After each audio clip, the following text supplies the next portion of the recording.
Hello students, in the last lecture we had learned some part of the chapter physiography and drainage, and in that chapter we had learned about the India physiography, and where we had learned Himalayas, North Indian plains, the peninsula, the coastal plains and the islands.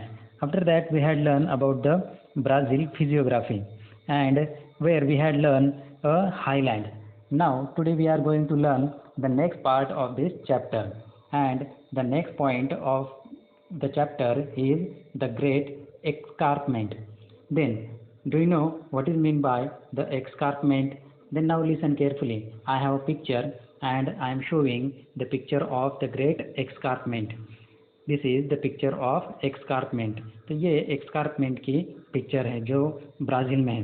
The great escarpment that means the down hill side, उसे हम down hill side या ढलान ये भी कह सकते हैं। तो यहाँ पे एक स्टीप ढलान आपको दिखाई देगी, मतलब बहुत ही ज़्यादा तीव्र ऐसा नीचे जाने वाला पार्ट या ढलान वाला पार्ट आपको यहाँ पे दिखाई देगा, और ऊपर इस तरह से हिली पार्ट आपको दिखाई दे रहा है। Then it is called escarpment. Then now listen carefully. Now we are going to learn about the great escarpment. Though it occupies a very small area, the nature of its slope and the effect it has on the climate makes it a separate physiographic region. तो ये जो the great escarpment है वो बहुत ही छोटा सा ऐसा area Brazil में है, लेकिन इसके नेचर में अगर हम देखें तो जिसकी वजह से कुछ क्लाइमेटिक इफेक्ट वहाँ पे हुए हैं और फिजियोग्राफिक सेपरेट रीजन वहाँ पे हमें दिखाई देता है। The eastern side of the highland is demarcated because of the escarpment. तो इस एक्सकार्पमेंट की वजह से ईस्टर्न साइड में हाईलैंड्स की कोई सीमा, बॉर्डर हमें वहाँ पे बनी हुई दिखाई देती है। In this region, the altitude of the escarpment is 790 meters. तो इसी की वजह से इस रीजन का जो एल्टीट्यूड है means the height above the sea level जो हमें वहाँ पे दिखाई देता है वो 790 मीटर का है। इन सब region the height decreases gradually, और कुछ रीजन पे हमें उसकी हाइट वहाँ पे कम होती हुई भी दिखाई देती है। The escarpment is a very steep, particularly from Sao Paulo to Porto Alegre। तो ये जो escarpment है वो बहुत ही स्टीप वहाँ पे दिखाई देता है, मतलब जो ढलान है वो बहुत ही ज़्यादा नीचे आती हुई हमें दिखाई देती है साओ पाउलो से लेकर पार्टो एलेगर तक। The escarpment act as a barrier to the south east trade winds. तो साउथ ईस्ट की जो ट्रेड विंड्स है उसके लिए ये जो एक्सकार्पमेंट है वो है as a barrier, as an obstacle का काम वहाँ पे करता है, मतलब उस एयर को वहाँ पे रोकने का काम ये करता है। तो trade winds giving rise to the rain shadow area in the north eastern part of the highland. तो नॉर्थ ईस्टर्न पार्ट में, नॉर्थ ईस्टर्न हाईलैंड के पार्ट में ये रेन शेडो वहाँ पे बनता है इस साउथ ईस्ट ट्रेड विंड्स की वजह से। And the region to the north is this area is called drought quadrilateral. तो नॉर्थ साइड में इसी की वजह से, मतलब जो आने वाली जो विंड है, विंड जो बारिश लेकर आती है वो वहाँ पे इस ऑब्स्टेकल की वजह से, इस escarpment की वजह से रुक जाती है, और नॉर्थ के साइड में बारिश बहुत ही कम होती है जिसकी वजह से उसे ड्रॉट क्वाड्रिलेटरल भी कहा जाता है। The next part is there that is about the coast. Brazil has a coast line of about 7,400 metre. तो ब्राज़ील को करीबन 7,400 किलोमीटर की कोस्ट लाइन वहाँ पे मिली हुई है। One may divide that into two parts, namely northern and eastern coast। तो इसके दो डिवीजन वहाँ पे होते हैं कोस्ट लाइन के, वो बताए जा सकते हैं northern and eastern coast. The northern coast extend from Amapa province in the north to Rio de Grande de Norte in the east. तो नॉर्थ की तरफ जो कोस्ट लाइन है वो एमापा प्रोविंस तक फैली हुई है, और जो नॉर्थ साइड में रियो दे ग्रैंडे डे नॉर्टे है, ईस्ट साइड में वहाँ तक ये मतलब जो कोस्ट लाइन है फैली हुई है। This can be called as the north Atlantic coast, तो जिसकी वजह से उसे नॉर्थ अटलांटिक कोस्ट भी वहाँ पे कहा जाता है। From there the eastern coast extend towards the south, और वहाँ से ये जो ईस्टर्न कोस्ट है वो साउथ की तरफ वहाँ पे फैली हुई है। The northern coast is characterised by mouths of many rivers including the Amazon. तो इस कोस्ट जो नॉर्थन कोस्ट है वहाँ पे बहुत से सारे रिवर्स हमें देखने को मिलेगी, जिसमें अमेजॉन रिवर ये भी एक आती है। Therefore this region is low lying region, तो इसी वजह से ये जो रीजन है वो लो लेइंग वाली रीजन वहाँ पे कही जाती है। On this coast lies the Marajo island, then Marajo and Sao Marcos bay. तो इस कोस्ट लाइन पे हम देख सकते हैं कि मराजो नाम का एक आइलैंड वहाँ पे देखने को मिलेगा, और मराजो और साओ मार्कोस बेस भी वहाँ पे देखने को मिलेंगे। Marajo is a large coastal island located between the mouths of the river Amazon and river Tocantins। तो ये जो मराजो कोस्ट लाइन है, मराजो ये जो आइलैंड है वो कोस्ट लाइन में रिवर अमेजॉन और रिवर टोकेंटिन्स के माउथ की तरफ हमें देखने को मिलता है। The eastern coast receives large number of smaller rivers, तो ईस्टर्न कोस्ट में भी हमें बहुत सी सारी स्मॉल रिवर्स वहाँ पे देखने को मिलती है। The only major river which major river which meets the Atlantic Ocean here is Sao Francisco. तो वहाँ पे एक ही बड़ी रिवर हमें देखने को मिलती है जो अटलांटिक ओशियन से जाकर मिलती है, और उस रिवर का नाम है Sao Francisco. The Brazilian coast is characterized by large number of beaches and sand dunes complexes। तो ये जो ब्राज़ीलियन कोस्ट है वो बहुत ज़्यादा, वहाँ पे बहुत ज़्यादा बीचेस हमें देखने को मिलते हैं, और उसके साथ साथ सैंड ड्यून्स भी देखने को मिलते हैं। ये उसकी कैरेक्टराइज वहाँ पे बताई जाती हैं। The Brazilian coast is protected in some areas by coral reefs and atoll island. तो ये जो ब्राज़ीलियन कोस्ट है वो प्रोटेक्ट वहाँ पे होती है कोरल रीफ से और एटॉल आइलैंड से। Atoll island means the island which made by the coral, तो कोरल से बने हुए जो आइलैंड है उनसे और कोरल रीफ से ये जो ब्राज़ीलियन कोस्ट है वो प्रोटेक्टेड है। Then the plains in Brazil are confined to two areas, namely the Amazon basin in the north and Paraná source region in the southwest। तो दो तरह के प्लेन वहाँ पे हमें दिखाई देते हैं, या दो टाइप में ब्राज़ील में जो प्लेन एरिया है वो डिवाइडेड होते हुए हमें दिखाई देता है। तो नॉर्थ साइड में अमेज़न बेसिन की तरफ और साउथ वेस्ट साइड में पैराना सोर्स रीजन की तरफ हमें ये प्लेन्स दिखाई देंगे। Amazon plains lying between the two highlands from the largest plain land of Brazil. तो ब्राज़ील की जो लार्जेस्ट प्लेन है वहाँ पे दो हाईलैंड्स हमें अमेज़न प्लेन के बीच में देखने को मिलते हैं। Amazon plains lying in the northern part of Brazil gradually slope eastward. तो अमेज़न प्लेन इसका स्लोप जो है वो ईस्ट की तरफ हमें देखने को मिलता है, मतलब ब्राज़ील की ईस्ट की तरफ। The Amazon basin is quite wide in the west. दो अमेज़न बेसिन जो है वो वेस्ट की तरफ वाइड होती जाती है, तो करीबन वो 1300 किलोमीटर तक वाइड है या फैली हुई है। एंड इट नैरोज ईस्टवर्ड, और ईस्ट की तरफ वो नैरो होती जाती है, कम होती जाती है। Its width is minimum where the Guiana highland and Brazilian highland come closer. तो जिसकी विड्थ हमें कम से कम कहाँ पे दिखाई देती है, गुइना हाईलैंड्स और ब्राज़ीलियन हाईलैंड्स की तरफ। 240 किलोमीटर तक मतलब उसकी जो एरिया है वो हमें दिखाई देता है. As the river approaches the Atlantic Ocean the width of the plain increases. तो अटलांटिक ओशियन की तरफ उसकी विड्थ वहाँ पे बढ़ती जाती है. These are mostly forested area and largely inaccessible due to frequent flooding and dense undergrowth.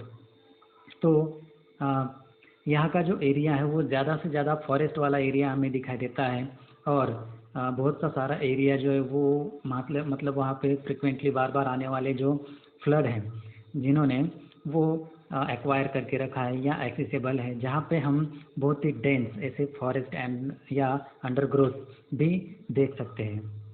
Most of the Amazon plains are covered by tropical rain forest. और अमेजॉन के जो प्लेन्स हैं वो ज़्यादा से ज़्यादा ट्रॉपिकल रेन फॉरेस्ट से कवर्डेड है या वहाँ पे ट्रॉपिकल रेन फॉरेस्ट हमें ज़्यादा से ज़्यादा दिखाई देते हैं. The other plains in Brazil are located to the south western part of the highland. तो हाईलैंड के साउथ वेस्टर्न पार्ट में हमें कुछ ब्राज़ील के अदर प्लेन्स दिखाई देंगे. They form the source region of Paraguay and Parana rivers. तो ये जो मतलब प्लेन्स है ये पैराग्वे और पैराना रिवर्स के सोर्सेस वहाँ पे हमें दिखाई देंगे. The source region of Paraguay slope toward the south. तो साउथ की तरफ पैराग्वे जो रिवर है उसका स्लोप है और the source region of the Parana slope towards the south west. तो साउथ वेस्ट की तरफ पैराना का स्लोप हमें वहाँ पे दिखाई देगा. Pantanal is one of the largest wetland in the world. तो वर्ल्ड के अंदर सबसे बड़ी वेटलैंड हमें अगर दिखाई देगी तो वो है Pantanal. It lies toward the south west part of the highland area. तो हाईलैंड एरिया के साउथ वाले पार्ट में वो हमें दिखाई देगा. It is a region of swamps and marshes in northwestern Mato Grosso do Sul in Brazil and it extended into Argentina too. तो यहाँ पे हमें कुछ रीजन दिखाई देंगे स्वैम्प वाले, मार्शेस वाले, नॉर्थ की तरफ मैटो ग्रॉस डो सोल, ये हमें वहाँ पे दिखाई देगा जो अर्जेंटीना तक फैला हुआ पार्ट है. Then we are going to learn about the islands of the Brazil. Beside the mainland, some islands are also included in Brazil. तो ब्राज़ील के मेनलैंड के अलावा कुछ आइलैंड्स भी हमें वहाँ पे दिखाई देते हैं. They can be classified into coastal island and marine island. तो इसमें क्लासिफिकेशन हुआ है कोस्टल आइलैंड्स और मराइन आइलैंड्स में. Most of the coastal islands have formed due to deposition.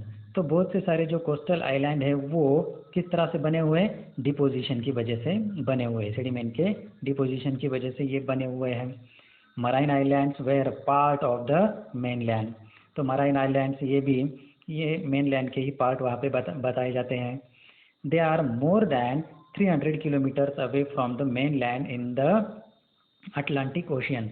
Atlantic Ocean में ये 300 किलोमीटर दूरी तक, मेनलैंड से 300 किलोमीटर की दूरी तक दिखाई देंगे. These islands are mostly rocky and they are the top of submerge mountains. तो ये जो आइलैंड्स है वो ज़्यादा से ज़्यादा रॉकी आइलैंड्स हमें दिखाई देंगे और माउंटेन्स में ये सबमर्ज वाला पार्ट टॉप में हमें दिखाई देगा. The islands near the coast of the south Atlantic Ocean are coral islands and they are called atolls. तो साउथ अटलांटिक ओशन की तरफ हमें कुछ आइलैंड दिखाई देंगे, वो है कोरल आइलैंड और उन्हें ही एटॉल भी कहा जाता है. एटॉल मतलब coral island, the islands which consist by the coral. तो कोरल से बने हुए आइलैंड उसे कहा जाता है. Then we are going to learn about the next page. In the next page there are some there is a box, and in that box we are going to learn about the figure 3.1 and 3.2 show the physiography of India and Brazil. Use the map and indices to answer the following. Compare the indices of the map, both the maps. Then some questions are here which are upon figure number 3.1 and 3.2, which are about the physiography of India and Brazil, and this is the self-study part, so you should have to solve it yourself. Then the next part is about drainage. तो हम drainage के बारे में, मतलब वहाँ के water bodies के बारे में या वाटर सोर्सेज के बारे में, रिवर्स के बारे में जानकारी लेने वाले हैं. Try this. Maps showing major rivers of Brazil and India are shown in the figure 3.3 and 3.4. Take two tracing papers and preparing drainage basin map of Amazon and Ganga. Name the basins. तो 3.3 और 3.4 ये दो map वाली figure आपको दिखाई देंगे जिसमें India और ब्राज़ील ये बताया गया है. तो आपको उसमें ब्राज़ील की अमेज़न ड्रेनेज सिस्टम और गंगा की ड्रेनेज सिस्टम वहाँ पे ढूंढनी है और उनके बेसिन्स के नाम आपको ढूंढने हैं. Right a comparative note on the basins of Ganga and Amazon river. You may consider following points for the comparison. तो आपको अमेज़न और गंगा में कंपैरिजन वहाँ पे करना है. नीचे कुछ पॉइंट बताए गए, उसके अनुसार आपको ये कंपैरिजन वहाँ पे करना है. तो पॉइंट कुछ इस तरह से है. Size of catchment area, consider the map. तो आपको अमेज़न और गंगा के साइज के कैचमेंट एरिया को वहाँ पे कंपेयर करना है. The relative locations with in respective countries. तो कंट्री में उनकी लोकेशन कहाँ पे है, जगह कहाँ पे है, वो आपको बताना है. Then head water regions of river. तो रिवर की हेड वाटर रीजन भी आपको बतानी है. और in orientation of the rivers के ओरिएंटेशन के बारे में बताना है. Major tributaries and their orientation. तो मेजर ट्रिब्यूटरीज और उसके ओरिएंटेशंस के बारे में भी आपको बताना है. और एनी अदर पॉइंट, जो अदर पॉइंट्स आपको वहाँ पे मिलेंगे वो भी अगर आप बता पाओगे तो आपको बताना है. The next part is there, that is some more information. Then the another chart is there and in that chart we can see three columns. The first column is there, that is the total catchment area in square kilometer. Then Ganga river and Amazon river, the information is about these two rivers. Then total length of the river in kilometer. Then water discharge in cubic meter per second. तो गंगा जो catchment area है वो 10,16,124 square kilometre का वहाँ पे बताया जाता है. And Amazon river catchment area वहाँ पे है 70,50,000 स्क्वायर किलोमीटर का है. उसके बाद गंगा रिवर की जो लेंथ है वो 2,525 किलोमीटर की है और अमेज़न रिवर की 6,400 किलोमीटर की वहाँ पे लेंथ है. उसके बाद जो वाटर ड्रेनेज है गंगा का वो है 16,648 क्यूबिक मीटर पर सेकेंड है और अमेज़न का 2,09,000 cubic metre per second drainage है, डिस्चार्ज है, वाटर डिस्चार्ज है. Then geographical explanation. Brazil, drainage of Brazil. As far as drainage in Brazil is considered a concern, there are three major river basins. अगर हम drainage system, Brazil के drainage system के बारे में सोचें तो तीन बड़ी बड़ी रिवर बेसिन हमें वहाँ पे देखने को मिलेगी, जिसमें नंबर फर्स्ट है Amazon basin. Then Paraguay Parana system in south west. Then Sao Francisco in the eastern part of highland and other rivers at the coast. तो ये थ्री बेसिन्स हमें ज़्यादा से ज़्यादा इस ड्रेनेज सिस्टम में दिखेगी. Then first of all we are going to learn about the Amazon basin. Amazon collects its head waters from the eastern slope of Andes mountain in Peru. Amazon river receive huge discharge. तो Amazon river जो है वो अपने head water को collect करती है इसकी तरफ का जो स्लोप है एंडीज माउंटेन का वहाँ पे, और Peru Amazon river receive huge discharge. This is about 2 lakh meter cube per second. As a result, Amazon washes off the load supplied to it from the catchment। तो जिसकी वजह से ये रिवर, अमेजोन रिवर जो है वो Brazil की एक सबसे बड़ी रिवर वहाँ पे मानी जाती है। इसका रिवर वाटर डिस्चार्ज अगर हम देखें तो वो 2 lakh metre cubic per second वहाँ पे है, जिसकी वजह से then consequently sediments are not deposited even at the mouth. The dense network of the distributaries which is a characteristic feature of river mouth area. तो माउथ एरिया में मतलब किसी भी तरह का सेडिमेंट डिपोजिशन हमें देखने को नहीं मिलेगा और उसके बहुत ही डेंस ऐसे नेटवर्क में हमें ट्रिब्यूटरीज वहाँ पे देखने को मिलेगी। उसकी जो कैरेक्टरिस्टिक फीचर्स हैं वो इसी तरह की है कि बहुत ही डेंस ऐसे ट्रिब्यूटरीज या डिस्ट्रीब्यूटरीज हमें वहाँ पे दिखेगी। By large extents in the mouth region of Amazon instead we find a series of islands develop among the mouth of Amazon beyond the coastline into Atlantic Ocean। Atlantic Ocean में इस Amazon river के mouth की तरफ हमें बहुत से सारे islands भी वहाँ पे आइलैंड्स की सीरीज वहाँ पे देखने को मिलती है।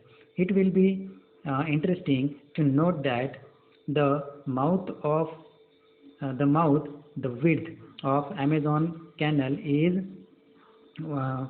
150 kilometer।